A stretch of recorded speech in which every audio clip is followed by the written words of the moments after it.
성도 여러분 안녕하십니까? 네, 오랜만에 뵙게 돼서 참으로 반갑습니다.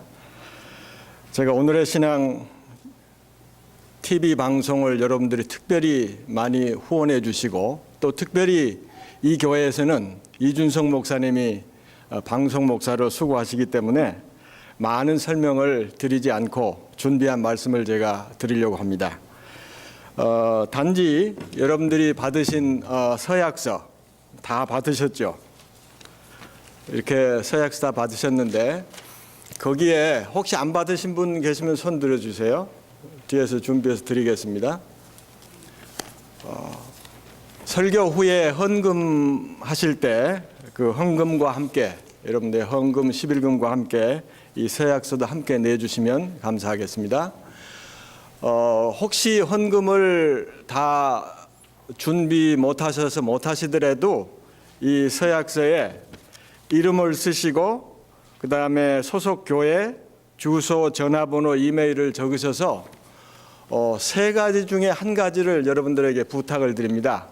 그걸 하시겠다고 쓰시면 모두 하나님께 드리는 이 헌납이 연락드리라고 생각을 합니다. 첫 번째는 이 오늘의 신앙 TV 방송을 매주 일요일 아침 8시 반에 채널 18.1에서 계속 방송을 하고 있는데 꼭 들어가서 실제로 그 시간에 한번 보시라고 부탁을 드리고 싶어요. 그래서 오는 1년 동안에 최소한도 내가 준비됐을 때 들어가서 보겠다 하시면 여러분들이 후원이 되는 겁니다. 실제로 보면 다른 사람들에게 말할 수 있잖아요. 그래서 꼭 들어가서 보시고, 두 번째는 만약에 그걸 못 보시면 웹사이트가 아주 잘 준비되어 있습니다.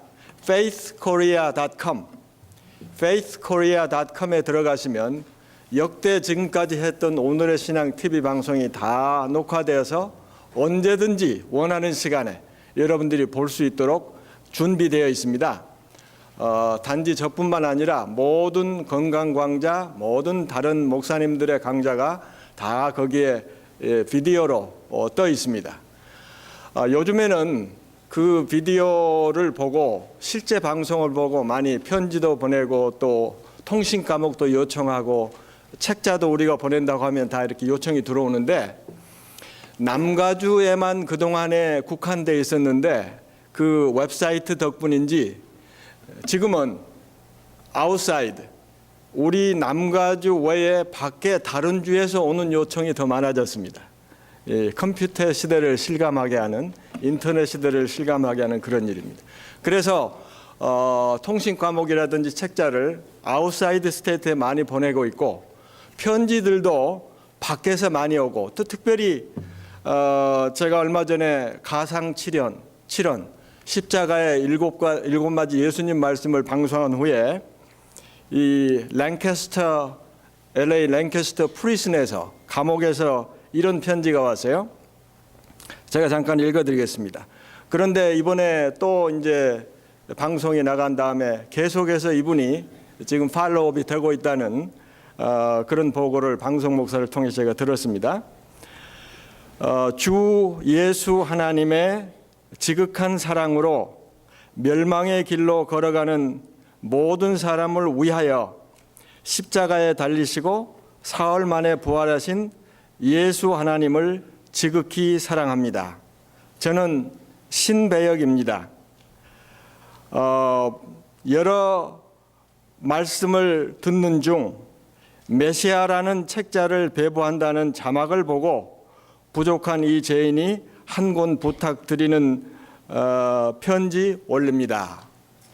이렇게 해가지고 부탁이 와서 이준석 목사가 메시아 책자를 보내고 지금도 계속해서 목사님 방송을 들을 때마다 이런 자막이 없어도 그 자료를 좀 더 알고 싶습니다 하고 편지가 오고 있습니다. 참 이 감옥에까지 우리가 찾아갈 수 없지만 전파를 막을 수는 없죠. 거기도 다 들을 수 있고 여러분들의 이 헌금과 후원이 이렇게 새 천사의 기별을 만방에 전하는 사업을 충실하고 또 능력 있게 일하고 진행하고 있습니다. 그래서 여러분들이 계속해서 헌금해 주시고, 오늘도 헌금을 못 하시더라도 제가 이 방송을 위해서 기도하겠습니다.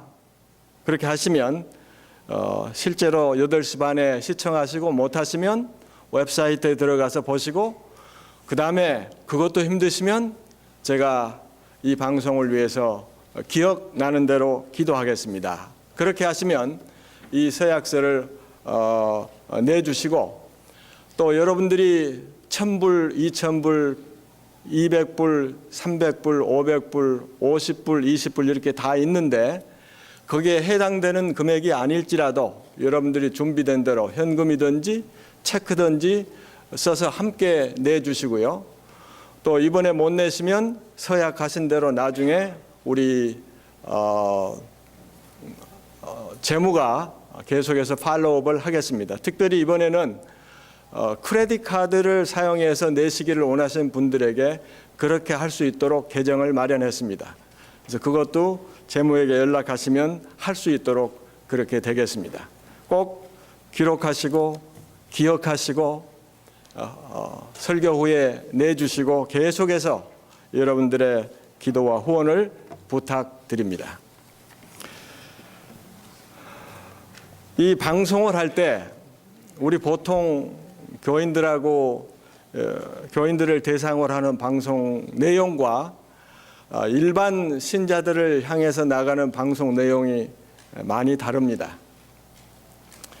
물론 우리의 근간의 기별은 이 시대가 들어야 될 기별은 분명하고 변함이 없습니다.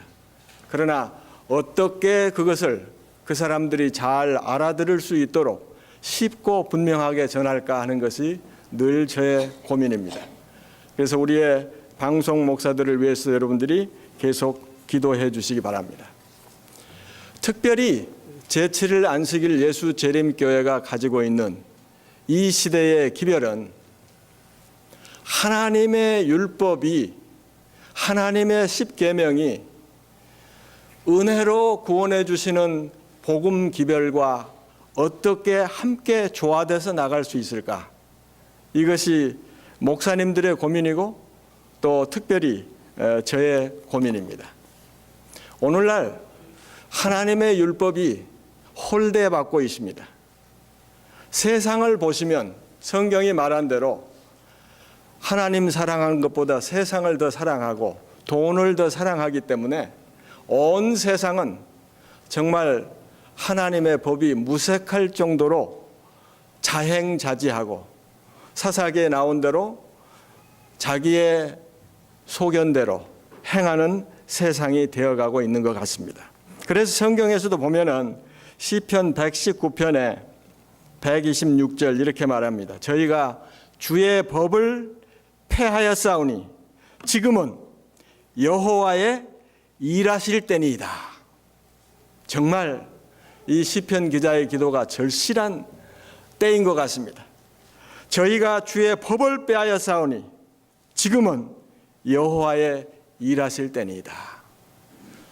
세상은 그렇다 치고 교회들도 그저 립 서비스로 하나님의 법을 존중한다고 하지만 실제 생활에서는 또 어떤 데는 교리적으로도 하나님의 법을 변경하기도 하고 바꾸기도 하고 또 하나님의 법을 생활에서 지키는 것을 강조하기보다는 예식이나 의식이나 예전을 통해서 하나님을 경배하는 것처럼 보이지만 실제 생활에서는 하나님의 법이 홀대받고 있는 현실입니다. 심지어는 종교개혁의 후예라고 하는 개신교인들도 웨스트민스터 소요리문답에 보면은 분명히 거기에 하나님의 법이 높임을 받고 우리 모든 성도가 지켜야 될 것을 얘기했는데도 불구하고 안식일을 비롯해서 많은 하나님의 명령과 법들이 무시되고 천대받고 소홀히 취급받고 있는 모습을 보게 됩니다. 제가 오늘 설교 제목을 청색 사랑이라고 그랬는데요. 사랑에는 여러 가지 사랑이 있죠. 핑크빛 사랑도 있겠고 여러 가지 있겠지만은 하나님의 사랑은 청색 사랑이다 하고 제가 정의를 내려봤습니다. 그 이유는 출애굽기 24장에 보면은 이런 말씀이 기록되어 있어요. 출애굽기 24장 12절에 여러분들이 아시는 대로 이스라엘 백성들이 시내산에서 이 율법을 받을 때 그리고 받고 난 전후의 이야기가 출애굽기 19장부터 24장 또 더 길게는 32장 34장까지 기록되어 있습니다. 제가 오늘 그 말씀을 토대로 해서 말씀을 드리겠는데요. 출애굽기 24장 12절에 보면은 이런 말씀이 있습니다. 여호와께서 모세에게 이르시되 너는 산에 올라 내게로 와서 거기 있으라. 너로 그들을 가르치려고 내가 율법과 계명을 친히 기록한 돌판을 내게 주리라. 그렇게 기록되어 있죠? 여기 돌판을 내게 주리라 했는데 영어로는 two tablets of stone 이라고 번역이 되어 있고 히브리어 원어에는 이렇게 되어 있습니다. Tablet of the stone. 우리가 흔히 생각할 때 하나님께서 거기 있는 시내산 꼭대기에 있는 돌 많은데 거기 이렇게 잘 떠가지고 이게 기록해서 주셨을 것이다 그렇게 생각하는데 저는 가끔 이렇게 질문을 합니다. 하나님께서 원래 주셨던 십계명 돌판에 색깔이 무슨 색깔이었을까 하고 질문하면 그냥 흔히 생각하지 않고 대답하면 돌 색깔이지 무슨 색깔일까 이렇게 대답하는데요. 성서적인 대답은 제가 이미 제목에서 이 힌트를 드렸습니다. 왜 그러냐? 이 말씀에 the stone이라고 그랬는데 그 24장 12절 바로 전에 9절 10절에 보면은 거기 그런 나오죠. 나답과 아비후야 24장로들이 다 시내산 꼭대기에 올라가서 하나님의 보좌 앞에 섰는데 하나님의 보좌 앞에 기초가 사파이어, 청색, 사파이어라고 되어 있어요.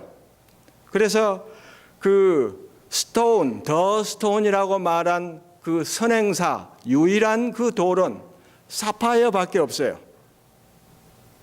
그래서 하나님께서 하나님 보좌의 기초가 되는 사파이어를 깎아서 만들어서 그 위에 하나님의 법의 말씀을 기록하고 모세에게 준 것입니다. 이 사실은 에스겔서에도 보면 하나님의 보좌를 묘사할 때 남보석이라는 말이 2번, 3번 반복되고 있습니다. 그러니까 하나님의 법이 하나님의 보좌의 기초요, 하나님 나라의 대헌법이라는 사실이 표상적으로 묘사되고 있는 것이죠. 하나님 나라의 헌법을 이 세상 사람들이 알아들을 수 있도록 어댑트해서 그 원칙을 나타낸 것이 십계명입니다.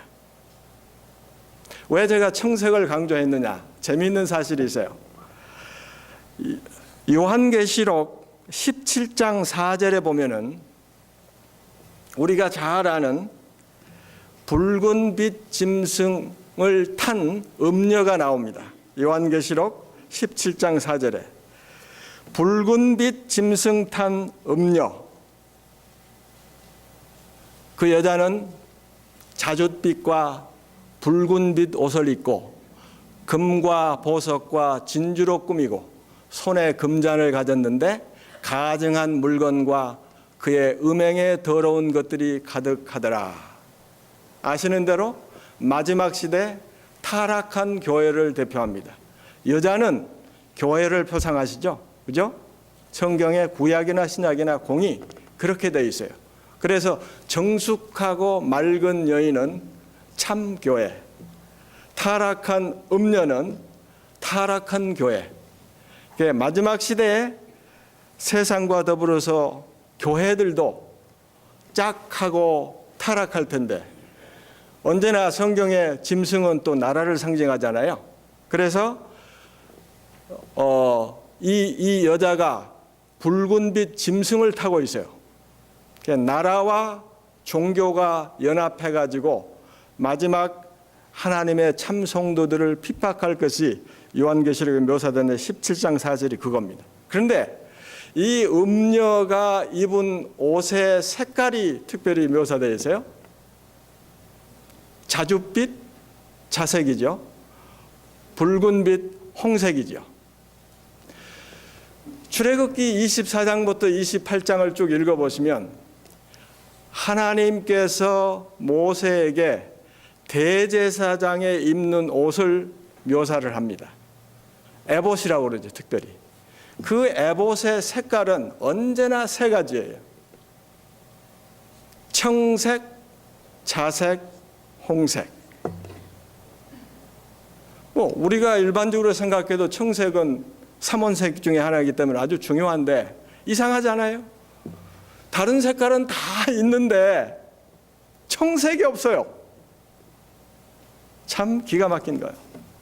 이 마지막 시대에 사랑하고 사람들이 하나님의 법을 존중한다고 하지만 정작 천국의 원칙이요 보호자의 기초인 참 사랑, 하나님의 사랑, 예수님의 사랑이 생활에서, 생애에서, 세상에서 천대받고 무시대받고 홀대받는 세상의 형편을 잘 나타내주고 있는 것입니다.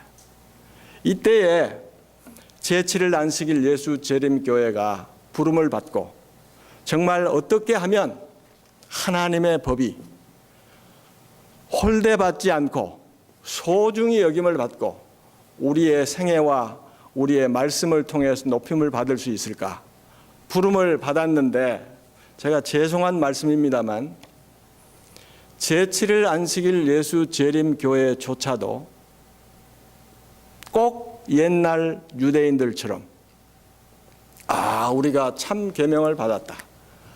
다른 데는 안식일을 다 안 지키지만 우리는 성경 말씀대로 제7일 안식일 넷째 계명을 따라서 잘 지킨다 하면서도 정작 그 말씀의 내용인 하나님의 품성의 원칙인 사랑이 제대로 지켜지고 있는가라는 질문을 할 때 선뜻 우리는 잘 지키고 있습니다. 대답하기가 쉽지 않은 상황임을 말할 수밖에 없는 것은 슬픈 현실입니다.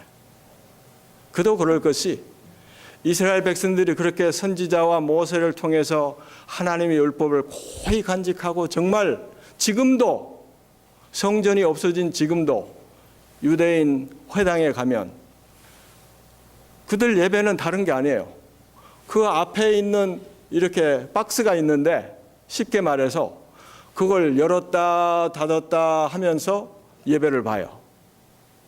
그런데 그 안에는 뭐가 들어있는가 사람들이 이상스럽게 생각하는데 딱 두루마리, 하나님의 계명이 들어있는 두루마리, 모세오경 그걸 놓고 그렇게 하는 거예요. 사도 바울이 그랬죠. 너희들이 계명을 받고 하나님의 율법을 존중히 여기는데 그 율법을 지키지 않았다. 하나님의 심판을 면치 못한다. 그런 말을 했어요. 그러면서도 로마서 3장에 보면은 사도 바울이 그래도 너희들에게 줄 크레딧이 있다. 그것은 너희가 이 말씀을 잘 간직하고 지켜오고 보존해온 것에 대해서는 크레딧을 준다. 그런데 너희가 이 말을 존중히 여기지 않고 지키지 않았다. 그러면서 육체를 가진 이 사람들이 하나님 앞에서 의롭다 함을 얻을 수 없다는 사실을 분명히 이야기하고 있습니다. 그래서 유대 문화에 꽂힌 바리새, 사두개, 그 당시 유대인들이 진짜 하나님의 사랑을 가지고 온 율법의 화신인 예수 그리스도를 십자가에 못 박는 큰 과오를 범했다는 사실을 생각나게 합니다. 예수님이 우리 중에 그 영광스러운 율법의 품성을 가지고 내려오시면 아마 재림교인들은 돌로 치거나 못 박지 않겠죠. 너무 거룩하고 너무 의롭고 너무 사랑이 충만하기 때문에 내가 감당할 수 없습니다. 우리 중에서 없어야 합니다. 그렇게 말하지는 않겠죠? 그런데 우리가 너무 많이 닮았다는 사실입니다. 하나님의 율법은 하나님의 품성의 사본이라고 그랬어요. 그런데 우리는 품성을 많이 강조하면서 사실은 사랑의 품성에 대해서는 별로 중요하게 생각하지 않은 것 같아요. 그 대신에 유대인들처럼 눈에 보이는 것, 사람들이 보는 것, 그것에 관심이 많아요. 그래서 산상보훈의 예수님께서 유대인들을 자꾸 특별히 바리새인들을 얘기했잖아요. 너는 보이는 것은 잘하는데 보이지 않는 의와 신과 선은 버렸다. 그렇게 얘기하고 있잖아요. 우리 재림교회에도 비슷한 풍조들이 있어요. 제가 보면. 왜 육식을 안 하는가?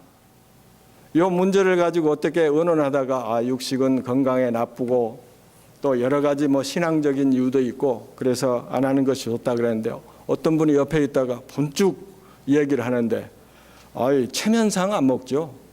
그렇게 얘기를 하더라고. 우리만이 가지고 있는 독특한 어떤 문화가 형성되어 있어요. 우리는 사람의 믿음을 평가할 때 육식을 하느냐 안 하느냐 가지고 평가해요. 아무리 신앙이 좋은 것 같아도 저 사람 육식한데 별거 아니구만.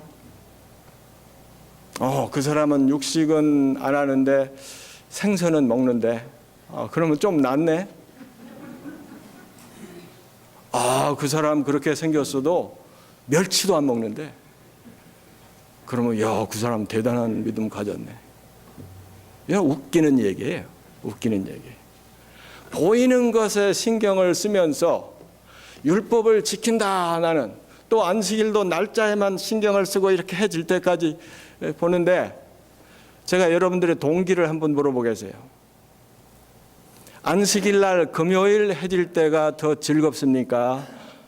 토요일 날 안식일이 지나고 해가 질 때가 더 즐겁습니까? 우리가 안식일을 지키는 동기가 어디에 있습니까? 예수님이 너무너무 좋아서 세상 일 때문에 바빠서 예수님 생각 못하다가 정말 세상 일 다 제쳐놓고 예수님 만나서 교제하니 너무너무 좋다. 사랑이신 그분을 내가 만나니 내 영혼이 만족스럽고 내가 그렇게도 바라던 영생의 본체를 보는 것 같고 그분과 교제하는 것이 얼마나 좋으냐. 그렇다면 금요일이 훨씬 기뻐야 될 거예요. 우리의 자녀들은 어떻습니까? 우리가 이 일을 어찌해야 합니까? 우리가 가지고 있는 이 문화를 우리는 잘 다시 한번 되새겨 볼 필요가 있어요. 정말 정로를 향해서 가고 있는가?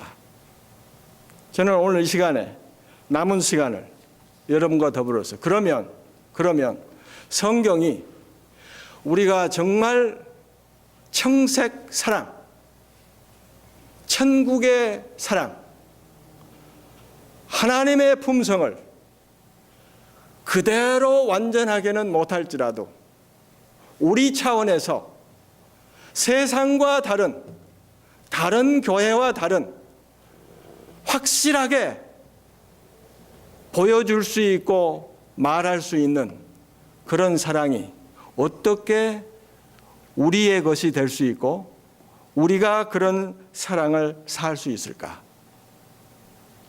이게 제가 가지고 있는 큰 고민거리고 평생 이 교회 안에서 40여 년 동안 교인 생활하고 목회하면서 고민하고 기도해온 주제입니다.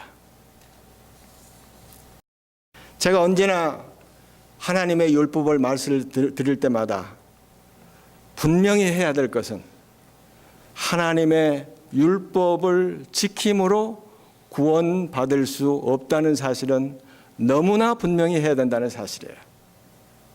그래서 어떤 사람들은 율법을 지켜서 구원받을 수 없고 은혜로 받고 믿음으로 받으니 구원받으면 됐지, 그 다음에 무슨 율법이 필요한가?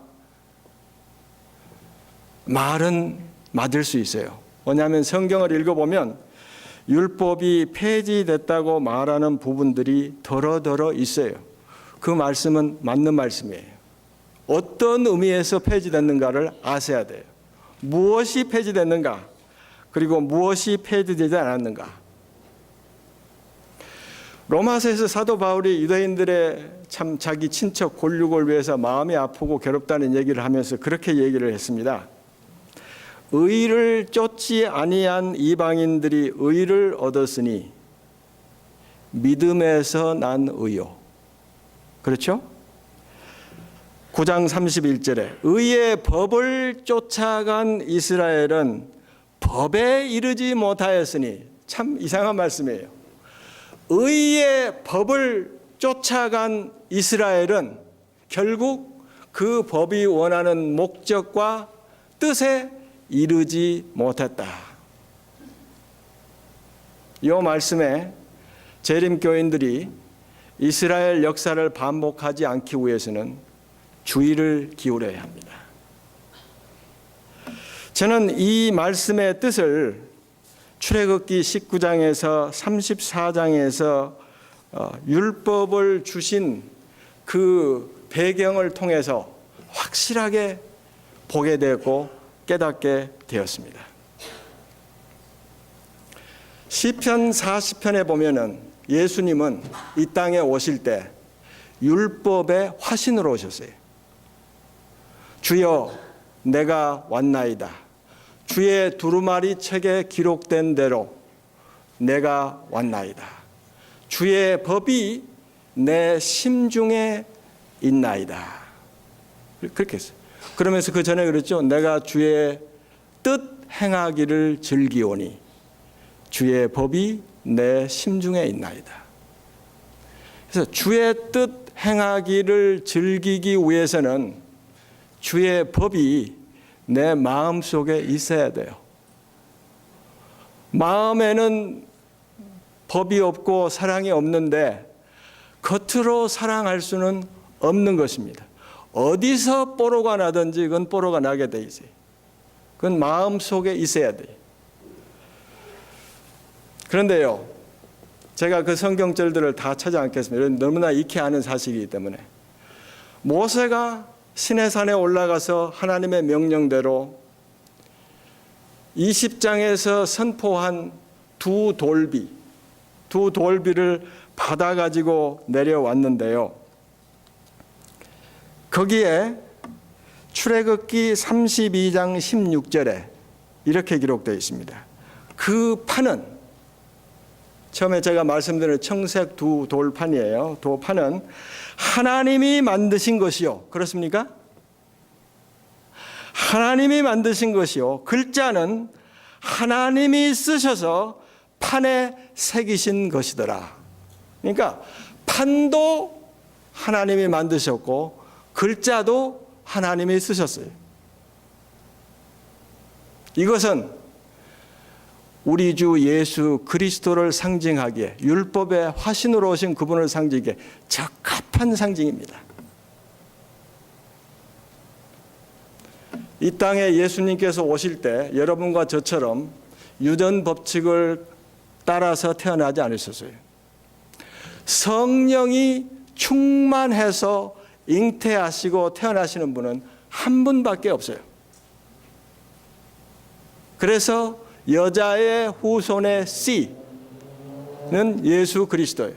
우리는 다 아담의 후손으로서 죄 지을 수밖에 없고 죽을 수밖에 없는 육신으로 온 이기적으로 태어나서 이기적으로 살다가 죽을 수밖에 없는, 은혜와 믿음이 아니고는 구원의 희망이 전혀 없는 그런 아담의 후손들로 왔습니다.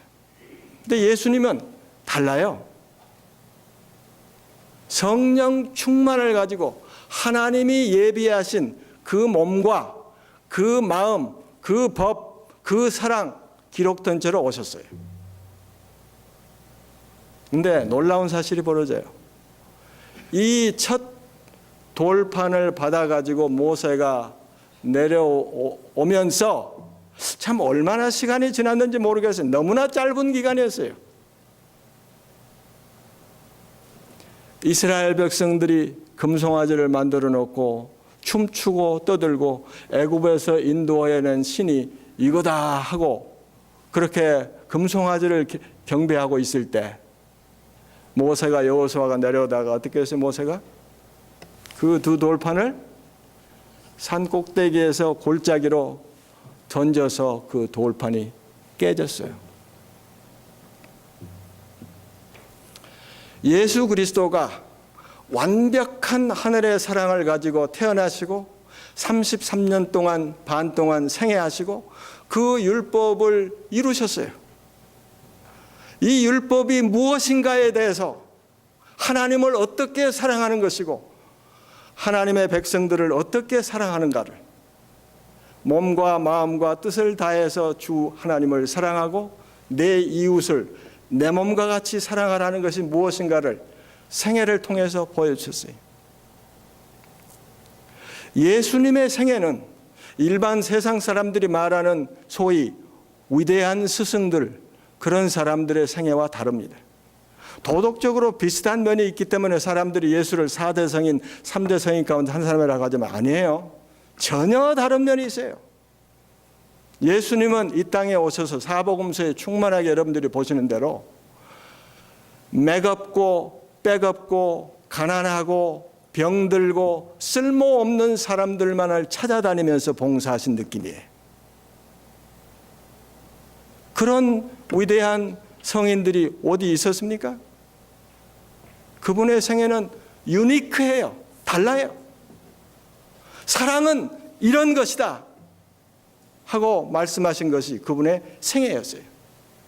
그런데 그 예수님의 거룩하고 의롭고 사랑스러운 생애가 십자가에서 끝나는데 예수님이 왜 십자가에 달려서 돌아가셨는가는 무엇 때문에 왜 예수님이 십자가에서 죽으실 수밖에 없었나?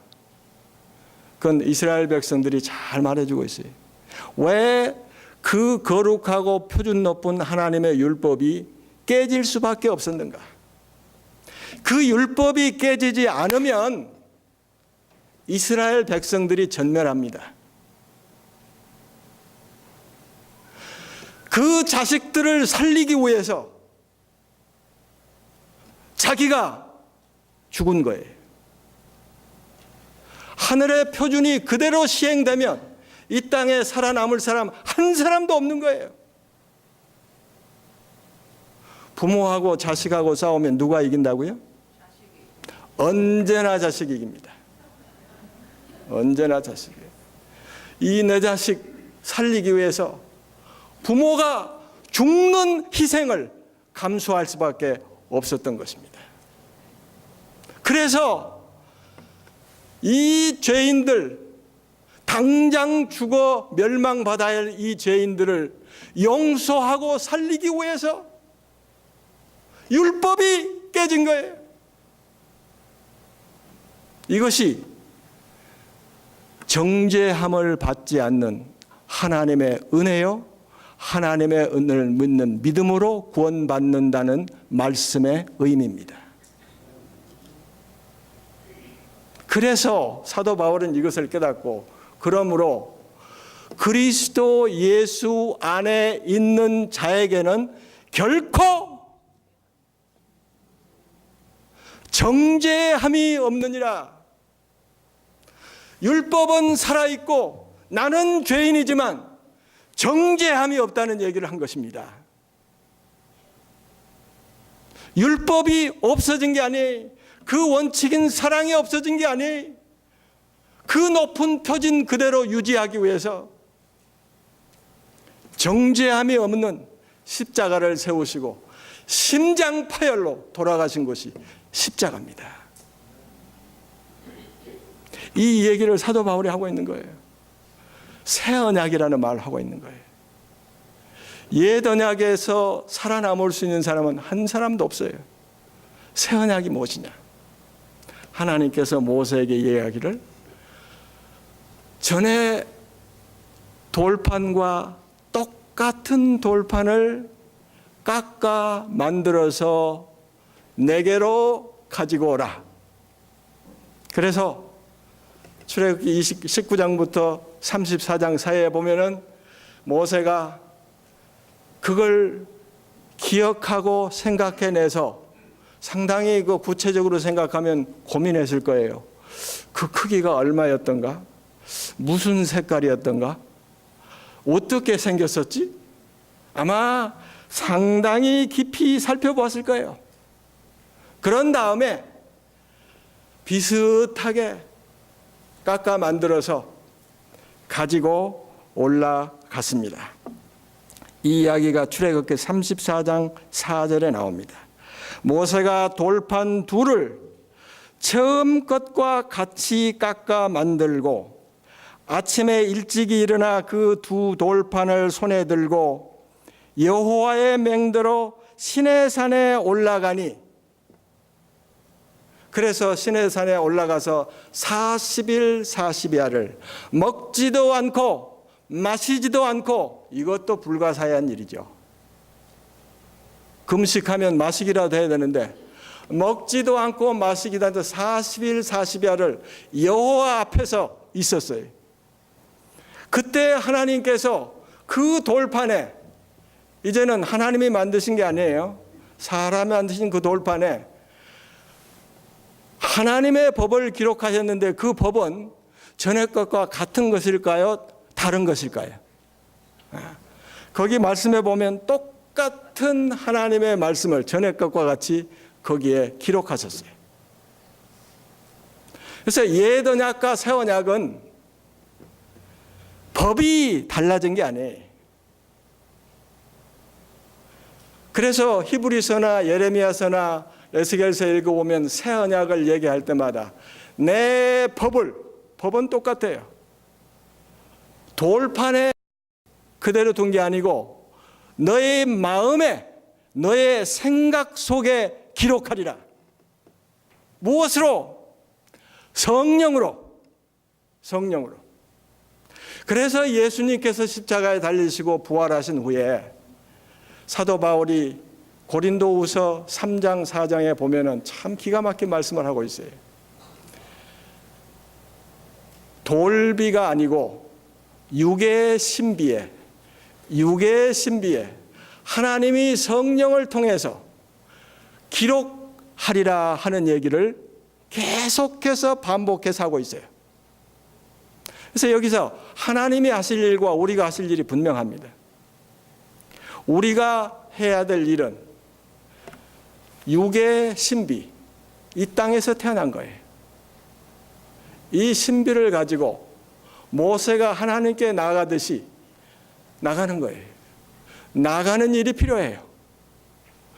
거기에 하나님의 품성, 하나님의 사랑을 기록하는 몫은 하나님의 몫이에요.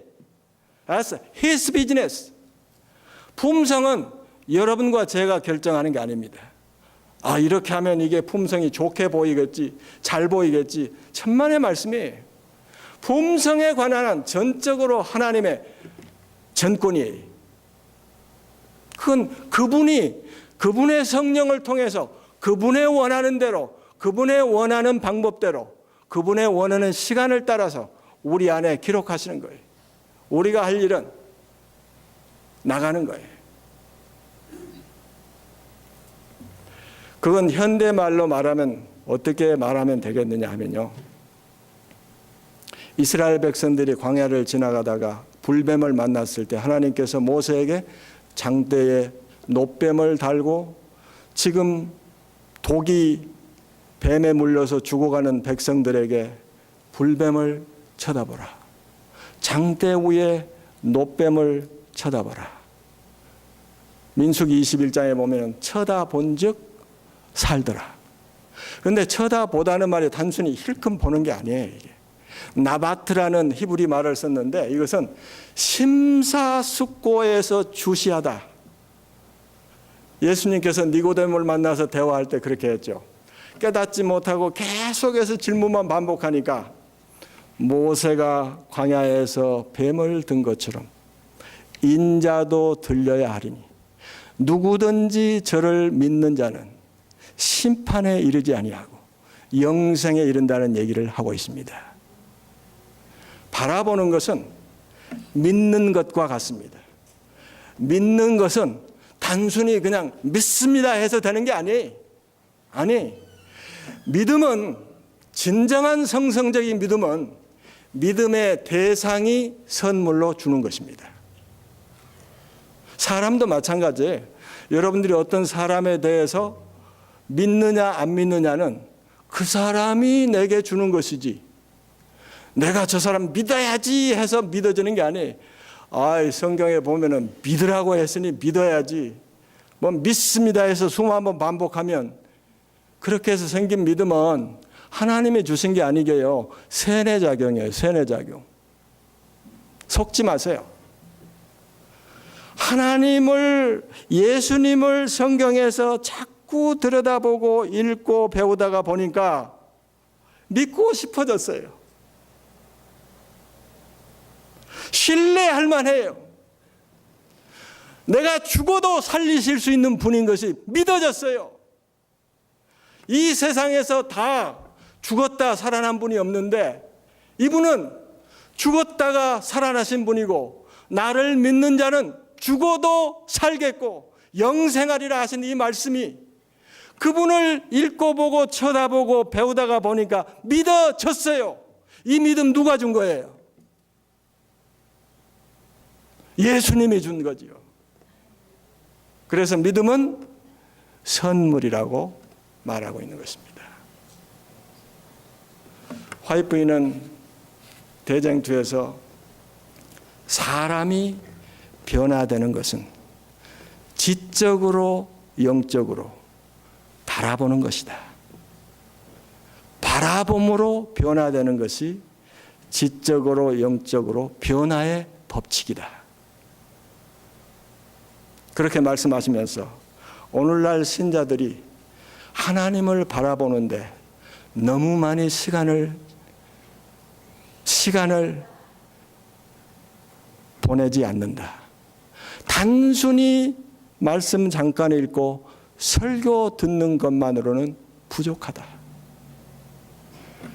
머리에서 가슴으로 말씀이 완전히 내 것이 되고 이 가슴 속에 마음 속에 새겨지기 위해서는 반드시 명상의 시간이 필요합니다.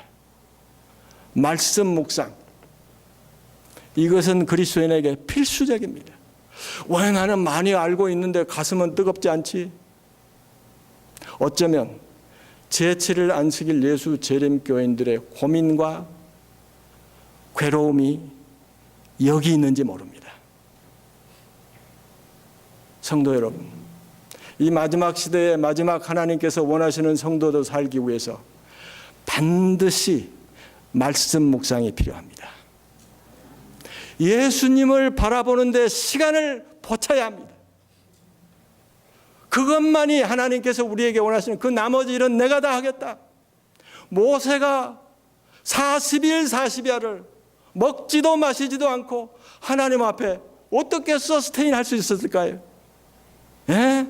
하나님의 말씀에는 physically 신체적으로 우리에게 생명을 줄 수 있는 요소가 있다는 사실을 의심할 수 없는 거예요. 먹음으로 사는 게 아니에요. 마심으로 사는 게 아니에요. 하나님이 생명의 근원이세요. 그분의 힘으로 분명히 거기서 40일 40야를 살았어요. 그 다음에 모세가 내려오니까 얼굴에서 광채가 났어요. 여러분 광채는 아시죠? 영광은 품성의 상징이에요. 오늘도 배우셨죠? 그런데 사람들은 알아보고 볼 수가 없어서 수건을 가리우는데 모세는 알았어요, 몰랐어요? 모세만 몰랐어요. 참다운 그리스도인의 품성은 다른 사람은 다 알아도 자기는 모르는 것입니다. 그래서 예수님께서 마태복음 25장에 마지막에 구원받을 성도들을 양과 염소로 분리하고 그 양들은 장세로부터 너희를 위해서 마련한 영생을 상속하라는 말을 듣는데 그들의 특징이 뭐였어요? 내가 헐벗었을 때 입히고 내가 못 먹었을 때 먹이고 내가 감옥에 갇혔을 때 돌보아주고 이런 일들을 너희가 다 했다. 그랬을 때 그들의 고백이 뭐였어요? 우리가 언제 했습니까? 이것이 품성이라는 거예요. 너무 자주 너무 매일 그저 일상으로 했기 때문에 I don't know. 하나님이 레커그나이즈하고 사람들이 레커그나이즈하는 거예요. 아, 내가 한 거 조금 어떤 거 가지고 나 이거 했는데 이렇게 하면은 염소예요. 염소. 정말 이 마지막 시대 제7일 안식일 예수제임교회가 계시록 18장 4절에 영광으로 세상을 빛나게 할 백성들로 뽑힘을 받았다면 말씀을 묵상하는데 시간을 보내야 합니다.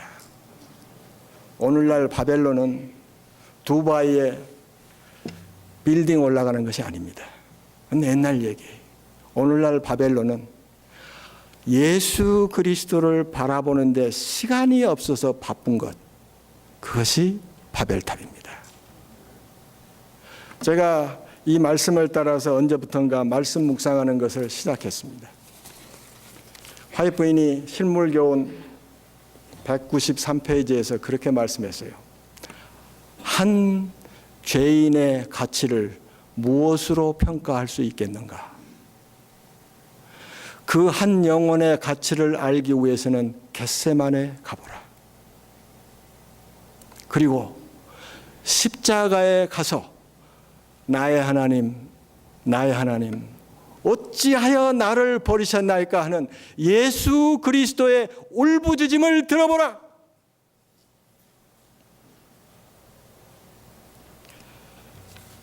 그리고 그 한 죄인을 위해서 아무 다른 사람이 없어도 그 한 죄인을 위해서라도 능히 이 땅에 오셔서 십자가를 감수하셨을 것이라는 말씀을 기억하고 그 영혼을 들여다보라. 그때 그대는 한 죄인의 가치를 깨닫게 될 것이다.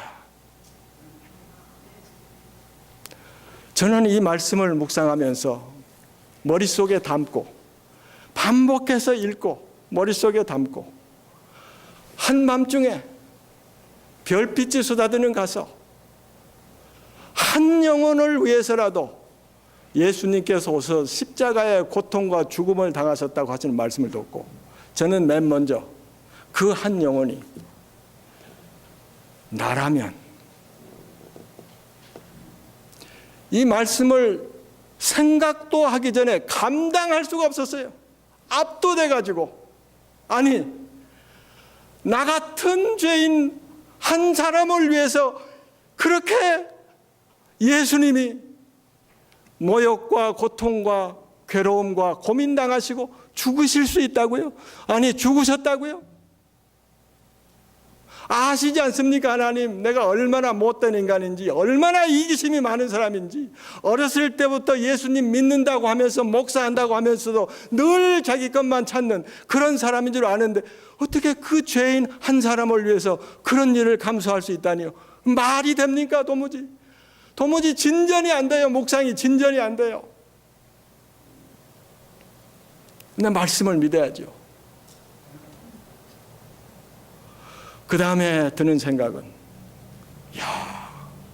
내가 굉장히 소중한 존재구나.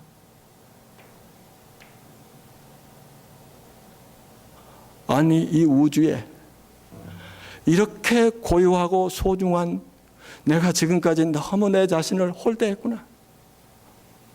내가 그런 존재라니. 하나님, 이거 도무지 믿을 수가 없습니다. 여러분, 죄송합니다. 그 다음에 맨 먼저 생각되는 사람이 누군 줄 아세요? 내가 별로 안 좋아하는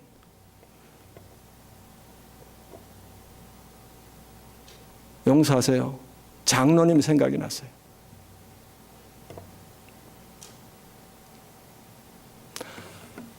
그 장로님 한 사람을 위해서 이 땅에 오셔서 온갖 수욕을 다 겪으시고 십자가에 달려서 돌아가실 수 있었다고요?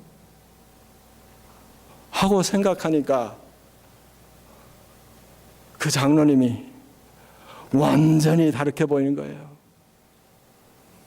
어떻게 그럴 수가?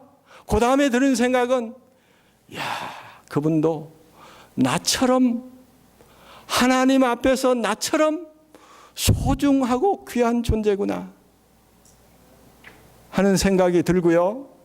제가 생각 진행되는 대로 그냥 하루 제가 묵상한 거 아니에요.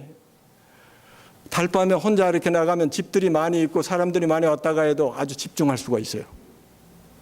여러분의 방법은 다 다를 수 있어요. 가니까 그 다음에 제 집사람 생각이 났어요. 결혼 가약을 맺고 43년 동안 와이프로 사랑하고 케어하고 돌보고 그렇게 살아왔다고 생각을 했는데, 이 사람 한 사람만을 구원하기 위해서 예수님께서 오셔서 모든 걸 감안할 만한 그런 존재라고 생각하니까, 이 와이프가 키 작고 별 볼 일 없는 그런 사람이 아니라 예수님의 가치에 상응하는 존재라는 사실이 압도적으로 다가오기 시작했어요. 그러면 이 와이프를 어떻게 대해야 될까 하면서 계명 중에 큰 계명, 너가 요 계명 하나를 이루면 계명을 완성하는 것이다 하고 사도 바울을 통해서 주신 말씀이 생각났어요. 내 이웃을 내 몸과 같이 사랑하라.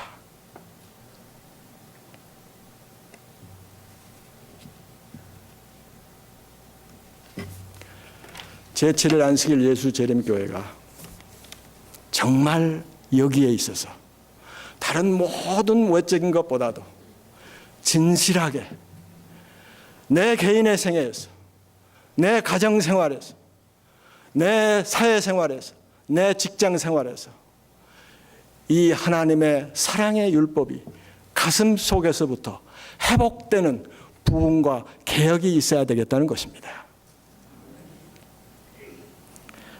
허멜스의 목자라는 신약 외경에 보면 허멜스의 목자가 꿈을 꾸는데 한 여자를 보았습니다.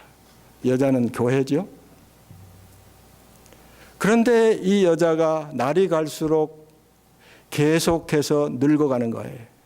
나중에는 호백발이 되고 허리가 구부러지고 또 보고 또 보니까 계속 늙어가는 거예요. 그런데 놀라운 사실은 보면 볼수록 얼굴이 젊어가는 거예요. 그 다음에 마지막까지 보니까 마침내 회춘한 거예요. 고린도후서에 있는 말씀이 생각났어요. 우리의 겉사람은 후패하나 속사람은 날로 새롭도다. 날로 새로운 하나님의 사랑과 하나님의 거룩하심이 날로 새롭게 거룩한 기쁨과 즐거움으로 충만한 제7일 안식일 예수 재림교회 세리토스 교회가 되시기를 간절히 바람하지 않습니다.